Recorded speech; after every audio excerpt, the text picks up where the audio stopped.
እነሱም ውሾቹን በሚጮህበት ሰዓት ምን መጣብኝ እነዚህ ልጆች ነፍሳቸውን አቁም እያሉ ብድግ ማለት Samira is homeless and taking desperate measures to protect herself and her children.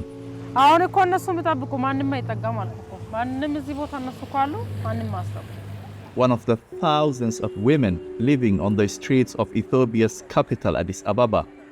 She relies on these stray dogs for safety, and life for the homeless here is getting harder. ታባላ ያው ለማና በፊት እንደምን አሁንማ በጭራሽ ሰው ብንቁጭ አለን እኮ በቃ Samira isn't alone. Conflict between government forces and rebels has seen hundreds of thousands killed and millions more displaced as hunger spreads across the country.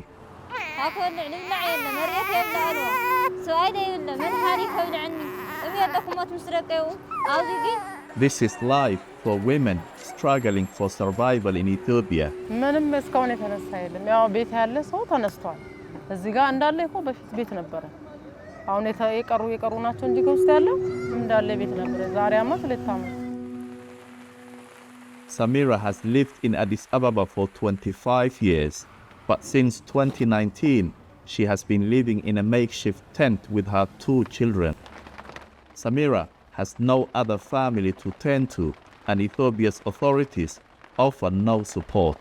ከተገኘ ነው በቃ ሌላ ምንም መንግስት የሚያግዘን የለም እንሄዳለን ቀበሌ ቦታ ከተገኘ ነው ሌላ መንግስት ምንም የሚያግዘን የለም እዛ ቁጭ ነበር ልጆቹን ይዤ እዛ ነው የምቀመጠው ሁለቱንም እዛ ነው ያደጉት አሁን ግን አይቻልም ማለት ነው ፖሊሶቹ እያባረሩ ተነሱ እያሉ ስንቀመጥ ተነሱ በቃ In 2019, street begging was made illegal in the capital.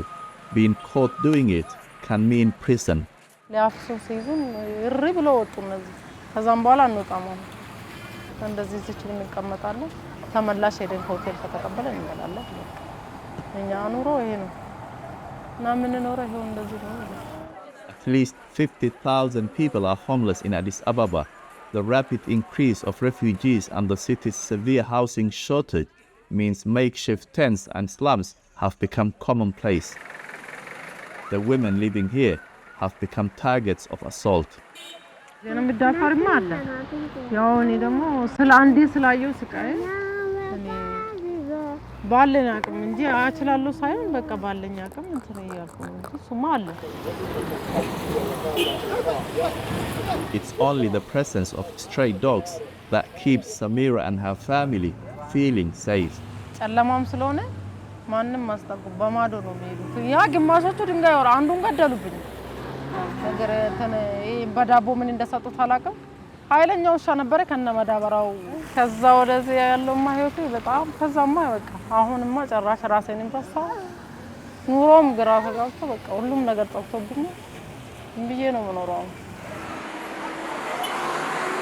Everywhere you go in Addis Ababa, you will see people who are begging on the streets. Millions have been displaced by the ongoing conflicts in parts of the country, poverty and climate change. Some of them seek refuge in the nation's capital, but with no support, they end up homeless. And for people like Birhan, who fled the war in Tigray with her 3 small children, the lack of welfare support and access to accommodation in the city is making it impossible for her to provide for her family. والعقلت عمت جورسينا مايرام جورسينا أويرا مطية عمت أيين مطاخة أنا بتميت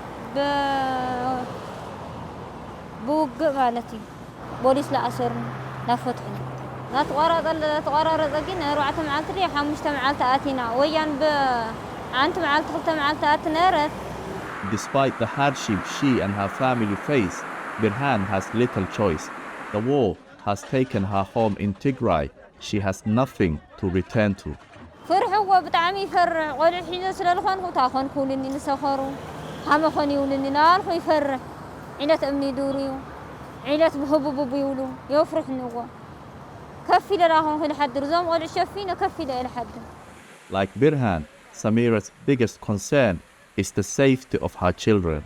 ያው እንግዲህ ምን ይበላሉ ዛሬ በልተው ሲያድሩ ምን ይበላሉ ምን ይጠጣሉ እንዴት ነው ትምህርት ቤት የሚሄዱት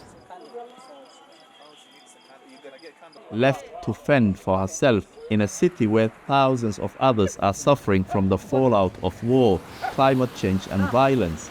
Samira prefers to keep the company of stray dogs over her neighbors. እኔ ውሻን በጣም ነው ወድ ናፍስ ዘንበባቸው ሻራውን አለፍስና እዚህ ነው መሰለኝ ከመጣበቁ ሌላ ውሻው በቃ ደስ ስለምለኝ ውሻ